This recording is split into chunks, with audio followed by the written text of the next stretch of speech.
Atos 11, 19. Vamos ler até o 26. Assim diz a palavra de Deus.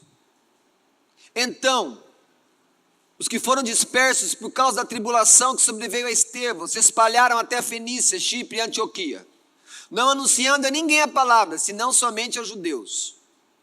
Alguns deles, porém, que eram de Chipre, de Cirene, e que foram até Antioquia, falavam também aos gregos, anunciando-lhes o evangelho do Senhor Jesus. A mão do Senhor estava com eles, e muitos crendo se converteram ao Senhor.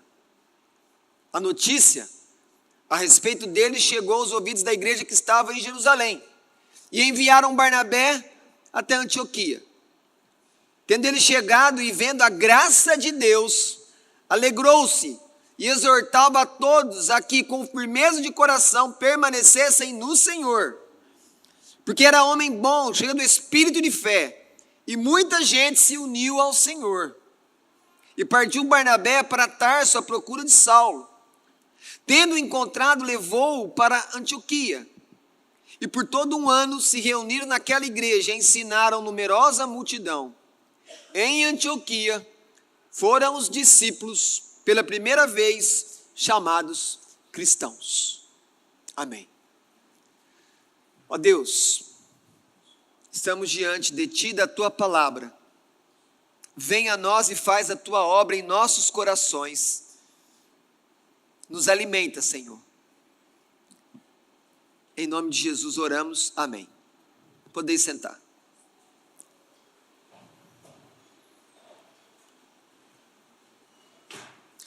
Como eu disse a vocês, alguns sermões atrás, às vezes quando o povo de Deus não faz a vontade do seu Senhor, Ele tem os seus meios de nos levar a cumprir o seu desejo.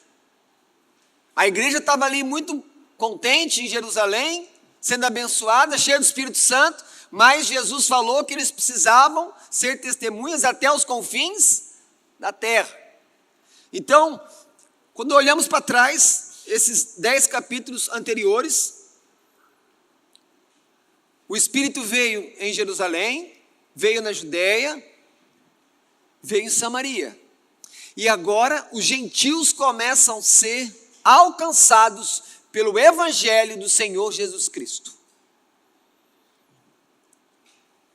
E nesse alcance, nessa pregação desses crentes que estão fugindo da perseguição de Jerusalém, eles estão indo por outros lugares, eles estão subindo para o norte, como se eles tivessem, você olhasse para a Terra Santa hoje ali, para a Palestina, para a terra de Israel, você estivesse subindo, né, para a Síria, indo ali para a atual Turquia. Você então chega à cidade de Antioquia, que é a cidade que mais chama a atenção aqui, nessa obra evangelística dos judeus convertidos a Cristo, que estão fugindo de Jerusalém. Antioquia era uma cidade cosmopolita, uma cidade muito grande, uma cidade importante, uma cidade rica. Ela tinha o status de ser uma cidade livre. E, pasmem vocês, há 2000 anos atrás, o tamanho da sofisticação dessa cidade e da sua riqueza, ela tinha iluminação noturna, feita por meio de lampiões, 2000 anos atrás. Ela era a capital da importante província da Síria. Em importância em grandes cidades à época, só ficava atrás de Roma e Alexandria. Mas, como todas as outras cidades da época, ela era dominada pelo politeísmo. E ali se adorava muitas divindades greco-romanas e principalmente Baal. Antioquia era uma cidade que tinha uma certa liberdade aos judeus. Por isso, 10% de toda a população de Antioquia era formada por judeus. É nesta cidade, então, que ocorre o primeiro grande avivamento, se assim podemos dizer, do Novo Testamento em relação aos gentios. Lembrando que é dessa cidade, conforme nós lemos em Atos 13, que vai sair a primeira viagem missionária que vai alcançar a Europa da época, onde são enviados Barnabé e Paulo. Antioquia é uma cidade na qual o nome de Jesus chega de maneira poderosa. Lembrando, os cristãos estão fugindo, mas percebam isso. Eles estão fugindo, eles estão com medo, mas eles não esqueceram a identidade deles. Eles se lembram das palavras de Jesus. Eles foram cheios do Espírito Santo. E cheios do Espírito Santo para quê? Para testemunhar. Então, mesmo fugindo da perseguição, eles estão pregando. Eles estão anunciando. Anunciando o quê? Olha, estão nos perseguindo porque nos convertemos a Cristo. Não, eles não estão reclamando, eles estão pregando o nome de Jesus.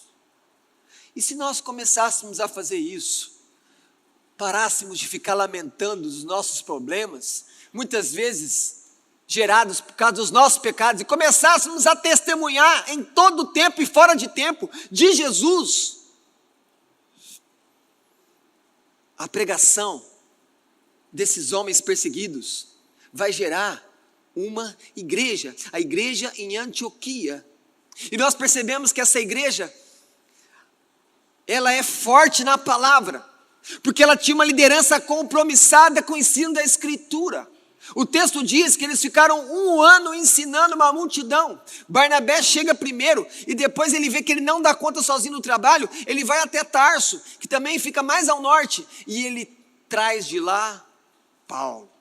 E eles formam então uma dupla, que dupla, de pregadores, pastores, mestres da palavra, e eles ensinam aquela igreja.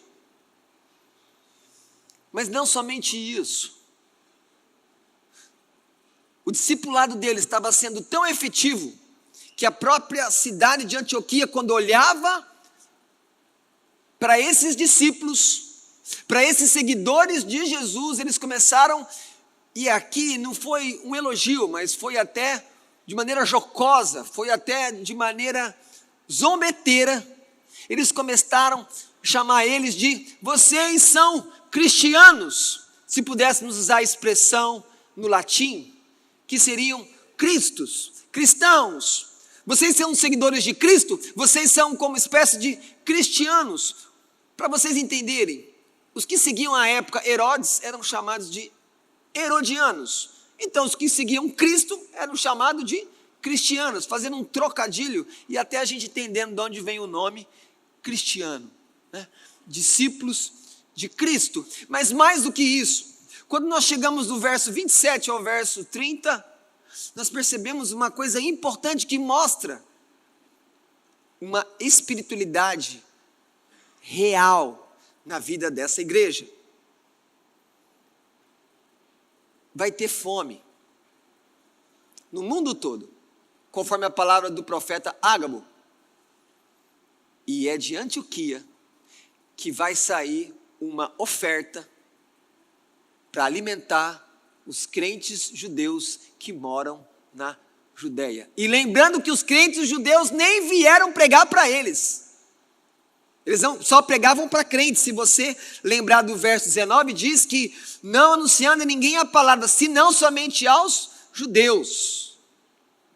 Então essa é a igreja de Antioquia, uma igreja gerada pela graça de Deus e pelo poder da palavra. Uma igreja verdadeiramente cristã está ali plantada, pujante, dando frutos na província da Síria. Pensemos então no nascimento da igreja. Como nasce uma igreja? Como começa um amontoado de crente? Toda a igreja só pode ser gerada pelo Evangelho. Não há nada mais que faça uma igreja nascer. É somente o Evangelho sendo pregado que as igrejas nascem. Quando você olha o verso 19, e depois você olha o verso 20, você pode aqui pensar em duas comitivas.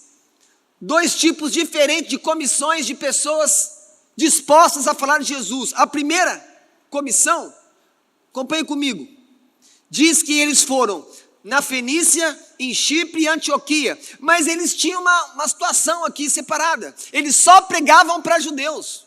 Então quando eles chegavam nesses lugares, se não fossem judeus, eles não pregavam. Mas quando chega o verso 20, diz que alguns que foram eram de Chipre. Lembre-se, Chipre é o mesmo lugar de origem de Barnabé. Ele também era de Chipre. Então diz que esses que eram de Chipre e Cirene foram também a Antioquia, só que de maneira diferente, diz o verso 20, falavam também aos gregos.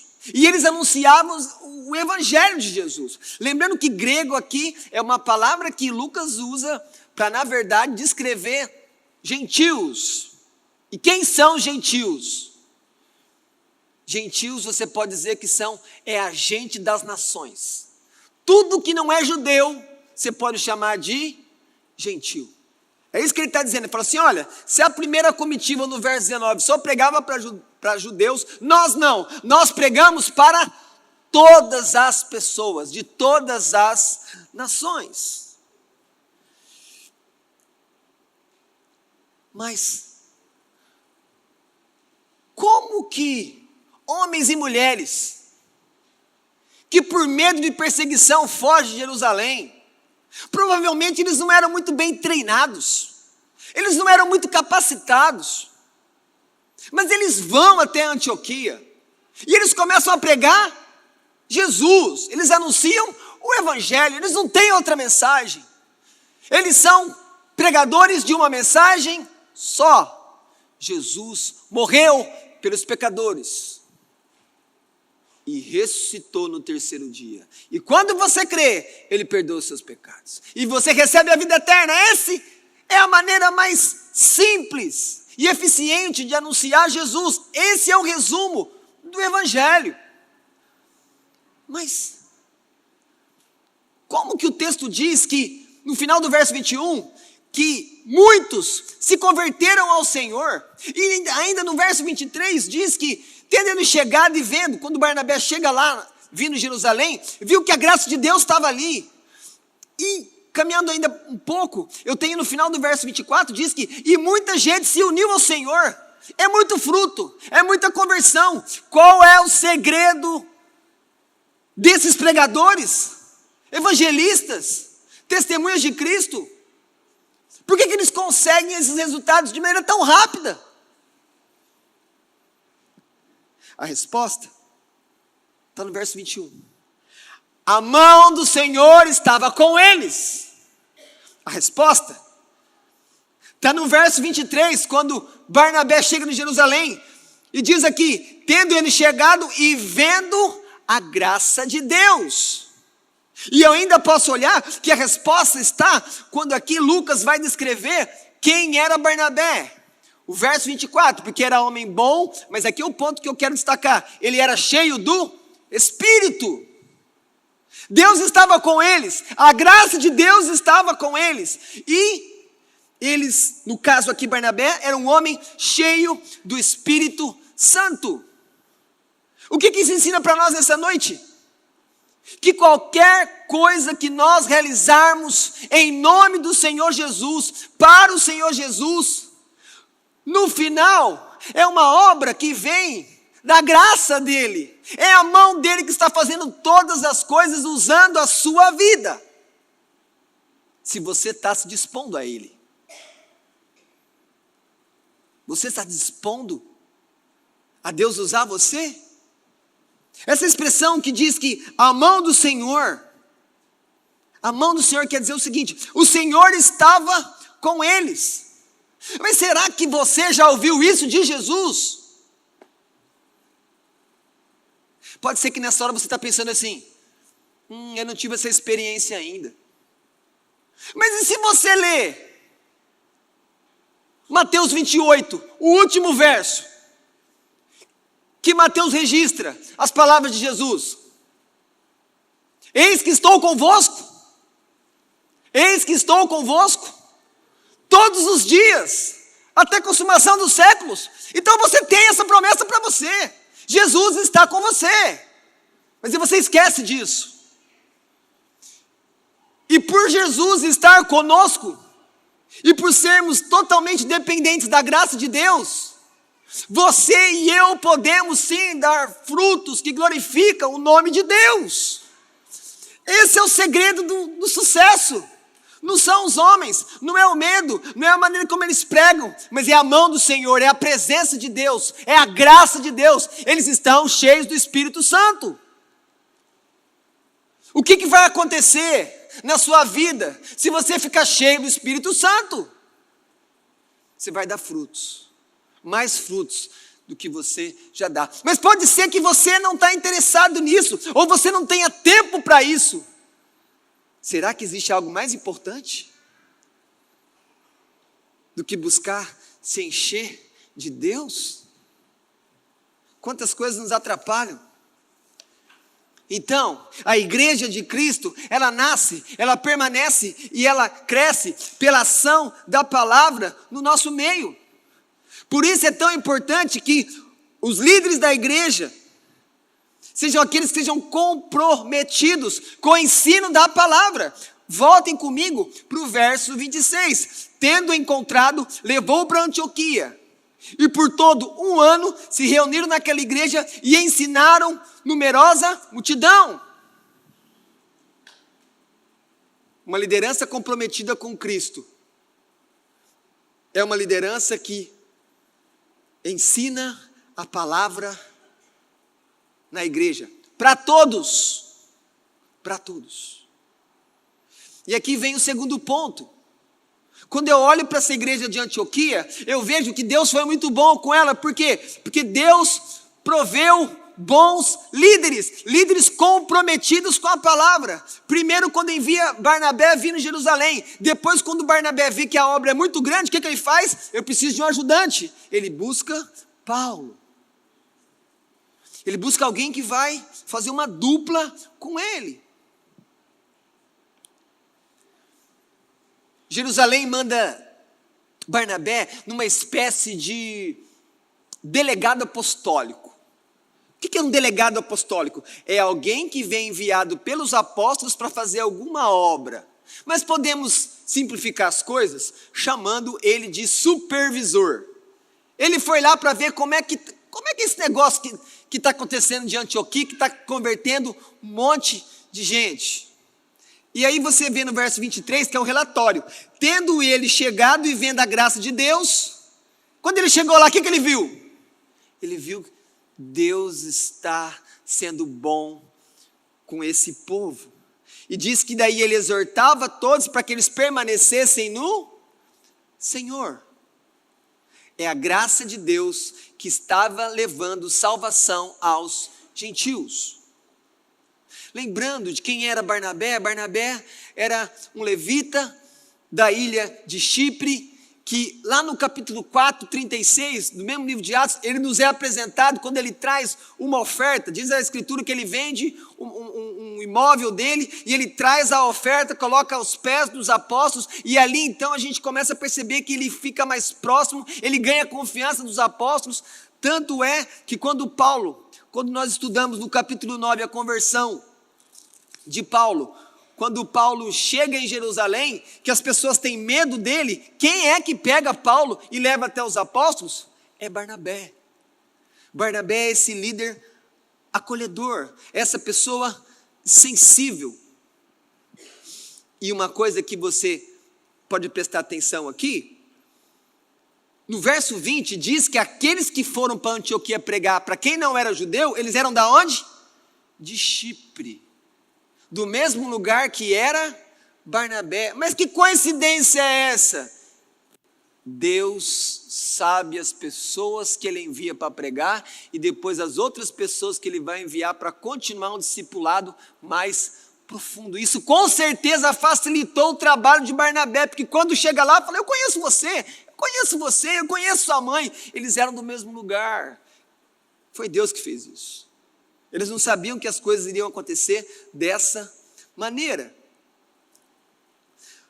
Uma coisa importante aqui que Barnabé fala no verso 23 é: permaneçam no Senhor. Ele encoraja que aqueles que estão se convertendo permaneçam no Senhor. Como é importante ouvir uma palavra dessa.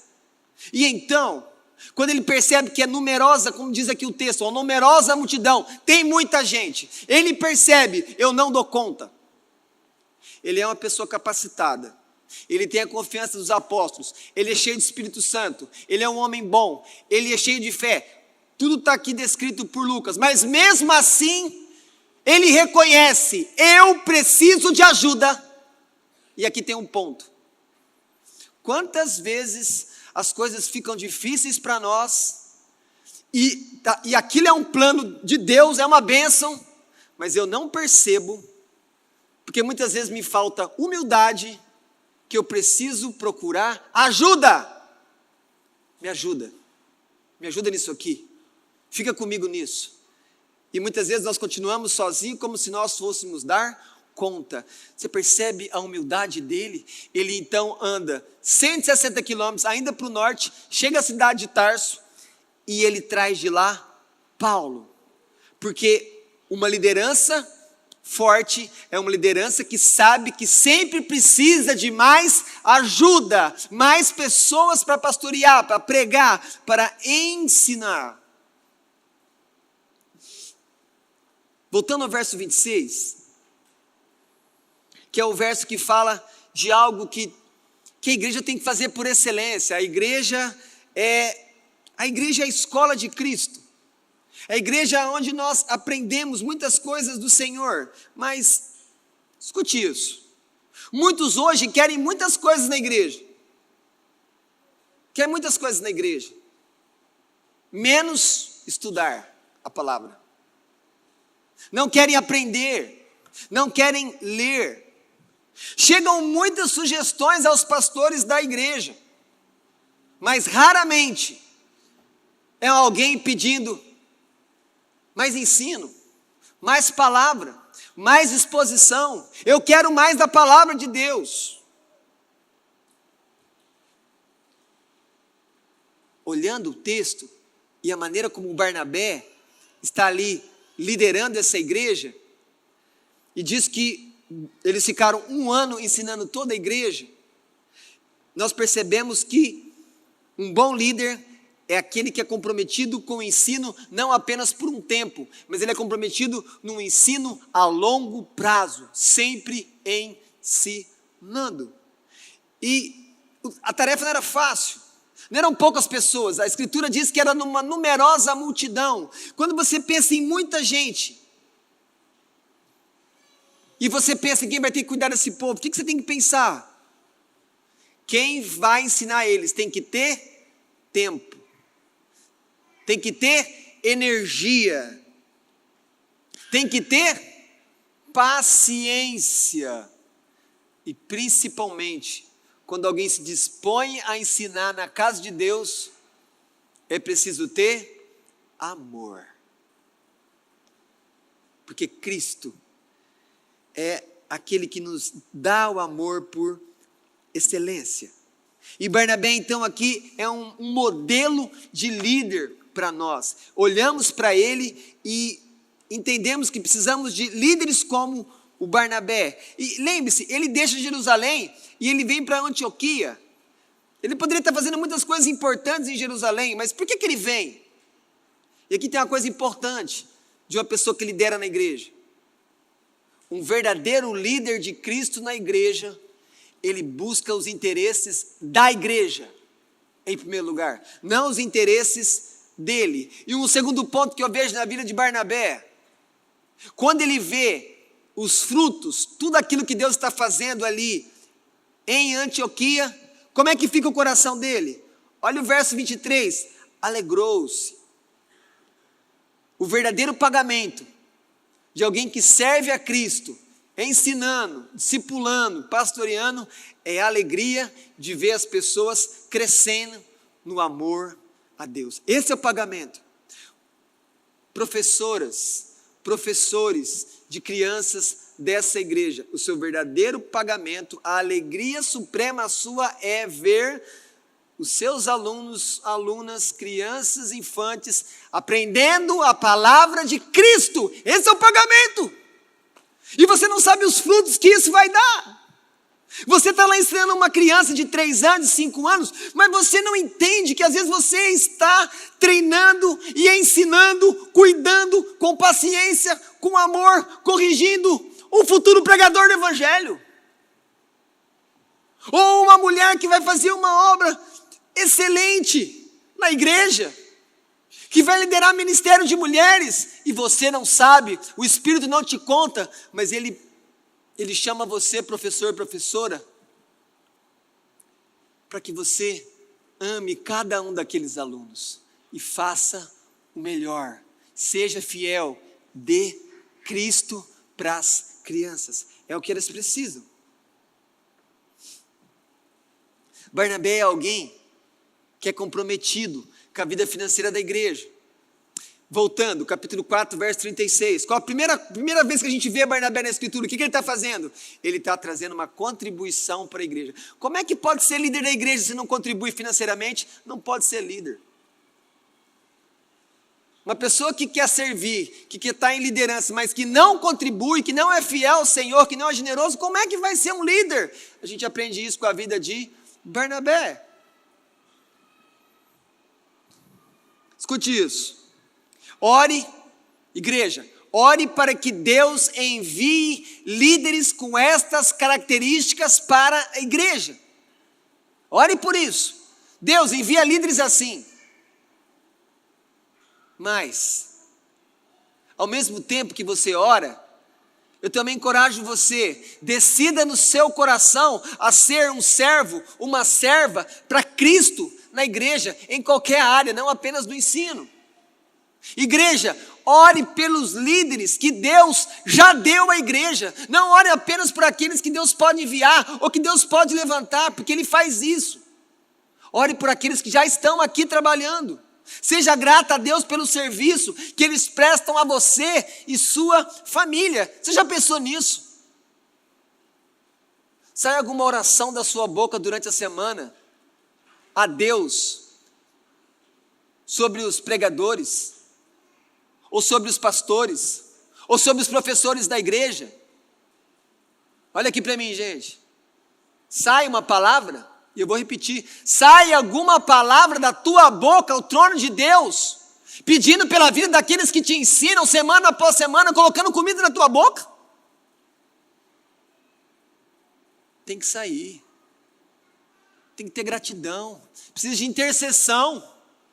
Porque quanto melhores forem os nossos mestres, os nossos professores, em todos os níveis da igreja, melhor Cristo vai ser conhecido, exposto com fidelidade, e o Espírito Santo vai agir.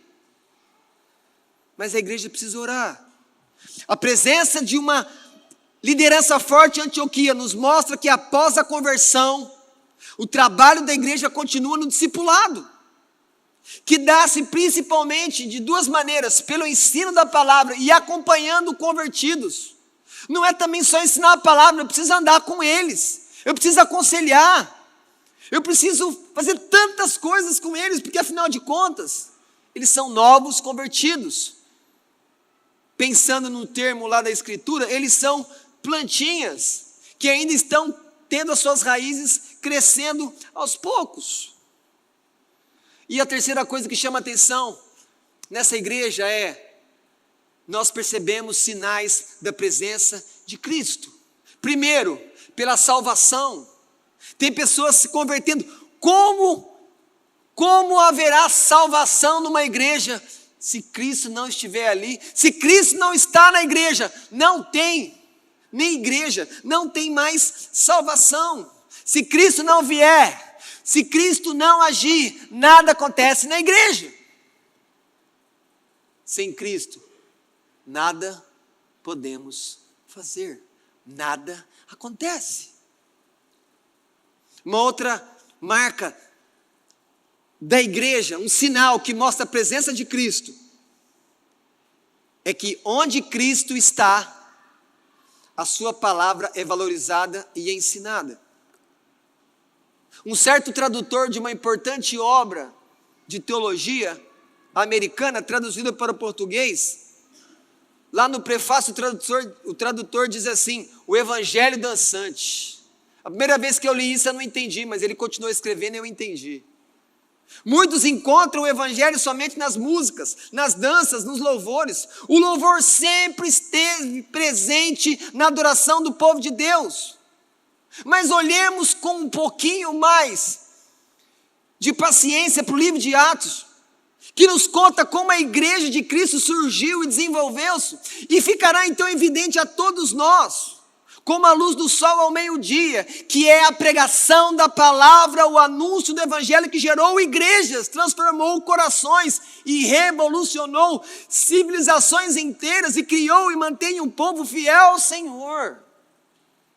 E com isso eu não estou diminuindo o louvor, porque ele sempre esteve presente, mas é no anúncio da palavra que o Senhor vai se manifestar. Uma igreja sem ensino contínuo, uma igreja sem pregação bíblica está condenada a morrer. Pare de ensinar, a igreja vai morrer. É só parar, a igreja vai acabar. Pois o mundo vai sufocar essa igreja com tanto entretenimento, com tanta distração para essa igreja, e ela vai se desviar do Senhor. Tantas falsas doutrinas entram na igreja, por quê? Porque não conhecem a verdadeira palavra de Deus. Então a falsa doutrina entra. E onde não há verdadeira comida espiritual, não há verdadeira vida com Deus. Aonde a palavra não é pregada, não tem vida com Deus. A igreja de Cristo é um lugar onde a Escritura reina por excelência na terra. E por que com excelência aqui? Porque nos outros lugares ela é desacreditada, ela é proibida e zombada. Ou não é isso que muitos lugares fazem com a Escritura? Não, aqui você não pode pregar. Não, você ainda crê na palavra de Deus. E atenção aqui, crianças. As pessoas vão tentar fazer isso com vocês, às vezes na escola. Vão falar para vocês: você crê na palavra? Você acredita nisso? Uma boa resposta seria: ela é a palavra de Deus. O que me causa espanto é você não crer. Não é a sua pergunta para mim. A Bíblia é a palavra de Deus. É a palavra que veio do céu e que muda o coração do homem. E lembre-se o que Jesus nos ensinou em Mateus 18, no final: ide, portanto, fazei o quê? Discípulos de todas as nações, batizando-os em nome do Pai, do Filho e do Espírito, ensinando-os a guardar um pouco do Evangelho, ensinando a guardar 30%, não, a Escritura diz, ensinando a guardar todas as coisas que eu vos tenho ordenado. E aí, 3 coisas que eu quero olhar para esses evangelistas que foram a Antioquia, vendo que eles cumpriram a palavra de Cristo. Eles foram até Antioquia, eles cumpriram o ID. O que eles fizeram? Eles pregaram, eles fizeram discípulos, eles foram batizados e eles ensinaram todas as coisas. É isto que Cristo espera de nós, a igreja: pregar, discipular, batizar, ensinar. Você que está aqui é a igreja?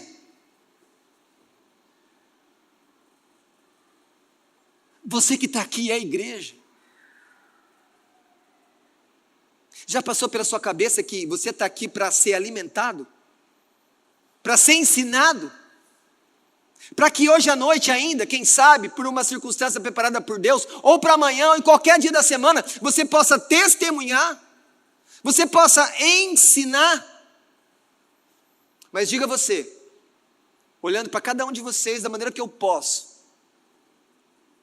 que se você não recebe essa palavra agora, com toda a seriedade, com toda a reverência e com fome, dificilmente vai ter algo para dar para alguém amanhã.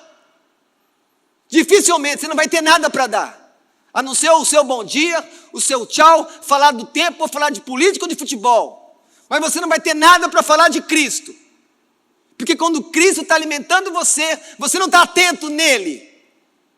E quando você não está atento com ele, ele fala com você, você despreza ele.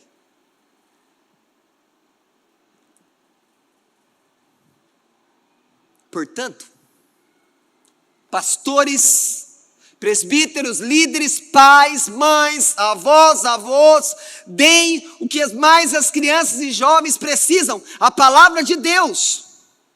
Nada é mais prioritário que isso. Não dê em doses homeopáticas, gota a gota, não dê de maneira esparsa, não, mas dê diariamente em quantidades que levem a conhecer, a amar a Cristo. Dê menos brinquedos, mais palavra. Menos celular, mais palavra. Menos doce, mais palavra. Eles foram chamados de cristãos, ou seja, olharam para ele e falaram assim: vocês servem Cristo, vocês são seguidores de Cristo. Lembrando que esse nome surgiu de maneira zombeteira. Mas Antioquia olhava para eles e falavam: vocês são seguidores de Jesus. O ponto é, o que as pessoas falam quando olham para você? Quem é você na cidade? Como você é conhecido? Você sabe que esse negócio de os cristãos mais conhecidos da cidade ser só os pastores, isso é ruim para a gente, né? Para a gente quem? Para nós igreja, né? Como eu falei na oração, creio que ontem, aqui na igreja, com alguns irmãos, a igreja é como um time de futebol, onde até o goleiro pode bater falta e bater pênalti e fazer o gol. No futebol todos podem fazer o gol, todos. Mas muitas vezes, a igreja tem uma visão enganosa, distorcida, que não vem de Deus, que parece que nesse jogo espiritual, que só os pastores que tem que fazer gol. Só um líder lá que Deus usa que tem que fazer gol. O resto não precisa fazer gol. Essa é a vontade do diabo. Para pensar nisso. Pense na nossa igreja, olhe agora um para o outro. Como todos participando desse jogo, mas não é um jogo de futebol, que nem importa depois do resultado, mas é a salvação das pessoas. E se todos nós somos aqueles que são os artilheiros, o que fazem o gol, e aqui eu estou dizendo uma metáfora para falar o seguinte: seja um pregador, não jogue só isso nas costas do pastor, porque essa não é a vontade de Cristo. O pastor é aquele que lidera, é que faz o treinamento, faz a exposição pública, mas ele não pode pregar para todas as pessoas, mas cada um de nós podemos. Pare com isso, pare de ficar esperando só de uma pessoa, faça a sua parte, não importa a idade que você tem, seja adolescente, seja uma criança. Nossa cidade espera ver Cristo na vida de cada um de vocês, cada um de vocês. Ser cristão não é apenas falar, eu sou evangélico, não, mas é viver Cristo, como diz o próprio Paulo, Cristo vive em mim. E então nós chegamos na parte de que uma verdadeira igreja é uma igreja que ajuda a outra. Essa igreja de Antioquia, recém-plantada, com 1 ano e pouco de existência, quem sabe, ela já estava mandando dinheiro para a Judeia, estava mandando dinheiro para os judeus.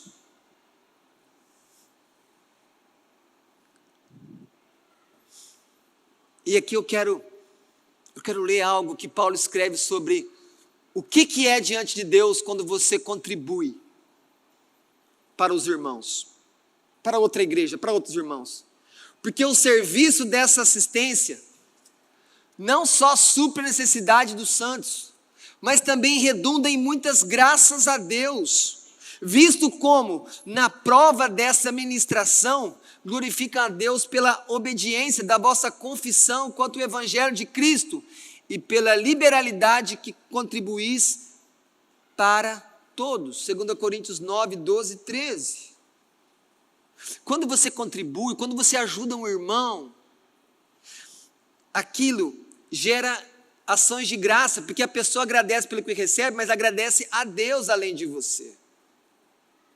No final é Deus que é glorificado nessa situação. Algumas últimas palavras. Quem plantou essa igreja em Antioquia? Não sabemos os nomes. Sabemos que saiu de Jerusalém. Então, uns plantaram. Quem chegou depois? Barnabé chegou para fazer a supervisão. Depois ele busca Paulo para ajudar no ensino. Mas outras pessoas devem ter sido os pastores dessa igreja. E finalmente, quando chega no capítulo 13, Barnabé e Paulo são enviados como missionários. Olha o tanto de coisa que está acontecendo. E por que tudo isso acontece? Por causa da graça de Deus. Agora, tem um ponto aqui para você. Barnabé fez tudo? Paulo fez tudo? Você não pode fazer todas as coisas. Mas Deus te chamou para servi-lo conforme os talentos que Ele te deu. E deixa eu dizer uma coisa para vocês. Na igreja, nenhum serviço que é feito a Cristo é supérfluo. Pode ser que você ache que aquele serviço é muito simples. Para Cristo nada é simples, porque tudo honra a Ele. E o que você tem feito para Cristo? Ou só senta, se alimenta, engorda um pouquinho espiritual, aí durante a semana vem a dieta, emagrece espiritual, depois volta e não serve? E não está testemunhando a Ele?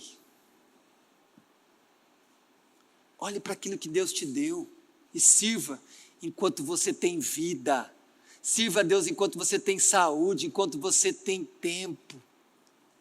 Segundo, a palavra mostra para a igreja que a própria Escritura mostra que tipo de líder que a gente tem que ter. A própria Escritura ensina às igrejas as características dos líderes que ela deve escolher para ensinar, governar, pastorear. Quando você olha para esse capítulo 11, você percebe que tipo de líder que a igreja precisa. E ainda mais você pode olhar para 1 Timóteo capítulo 3, pode olhar para Tito capítulo 1. Ou seja, ninguém na igreja deveria ter uma dificuldade na hora de ter que escolher e votar num líder na assembleia. Porque a Escritura mostra o tipo de líder que Deus quer que esteja à frente. Mas se é assim, por que tantas igrejas têm líderes tão ruins, que não querem pregar, que não querem visitar, que não querem pastorear? Porque as ovelhas não conhecem a Escritura. E aí mesmo quando elas vão exercer um direito, nos lugares que exercem, elas não estão preparadas para escolher. E aí é fácil manipular as ovelhas, é fácil enganar. Mas quanto mais você tiver de palavra em você, melhor você vai escolher, quando for chamado em assembleia, os líderes da igreja. Outra coisa que chama a atenção aqui, é que há uma cooperação entre as igrejas. Jerusalém mandou Barnabé para ser o mestre, supervisionar. Por outro lado, depois com o tempo, Antioquia levou comida para a Judeia. Percebam que judeus e gentios estão trabalhando juntos. E aqui, fica claro que as igrejas devem procurar cooperar uma com a outra. E aí eu trago uma aplicação para você dessa igreja. Você conhece a igreja de Birigui? Você já foi convidado a participar de cultos lá? E você já foi conhecer a obra de Deus lá, que essa igreja apoia? Você ora por Birigui? Ou leva um susto quando a gente fala Birigui aqui nos avisos? O que você pode fazer pela igreja em Birigui? Além de contribuir, além de orar, além de você ir lá conhecer os irmãos daquela igreja, que são muito gratos a Deus por aquilo que vocês têm feito aqui por ela. Por fim, o mundo só conhecerá Jesus pela pregação da palavra. E eu cito João para encerrar. A palavra está no mundo, e o mundo foi feito por intermédio dela. Mas o mundo não a conheceu. E a palavra se fez carne e habitou entre nós, cheio de graça e de verdade, e vimos a sua glória, glória como do unigênito do Pai. A igreja de Antioquia era uma igreja que tinha frutos, que tinha muito da presença de Cristo, Porque a palavra era anunciada de maneira sistematicamente. Que Deus faça isso no nosso meio. Amém.